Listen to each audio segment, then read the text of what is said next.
To have John Wall and Roy Hibbert and Chris Bosh and Joakim Noah, all players I respect, by the way, but to have them ahead of Kobe Bryant is absolutely, positively blasphemous. It's insulting. The fact that his name would be mentioned in such a category is utterly ridiculous. Now, if you want to sit there and say, well, you know what, he's coming off this ugly injury, and we're predicting that he's not going to be able to return from it to that level of play that we so enjoyed watching him display over the last several years. Okay, but you just need to make sure of that, because just having a list on there and saying Kobe is number 25 in any basketball category is beyond blasphemous to me. It's heinous, it's ridiculous. I can't even come up with the words to say how ridiculous that is. But the criteria is supposed to be, how will they do this year? Only this year. It doesn't have anything to do with legacy.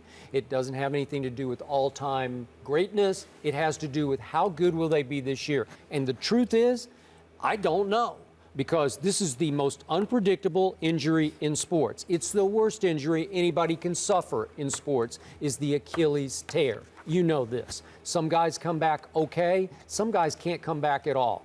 Would I bet on Kobe Bryant to come back strong? I would. Do I think he'll be a top 10 player this year? You better believe I do. I can't know that right now because nobody can know that. That's my point.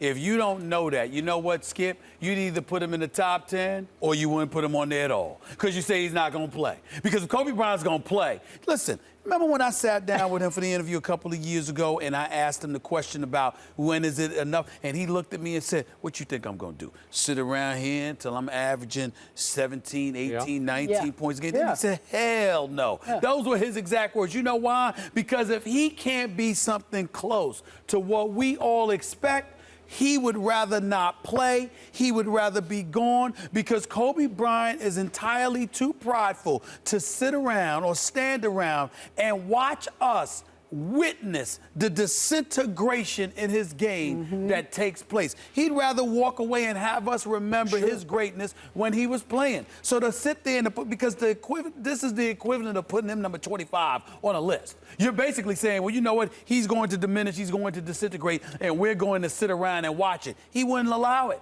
He wouldn't allow it. He'd rather not play. He'd rather sit at home and go like this. I'm going to eat these crunch berries. I'm going to get fat. I'm not going to play because I'm not healthy enough. Than to act like he's ready to play and then go out there and can't. These are blasphemous things.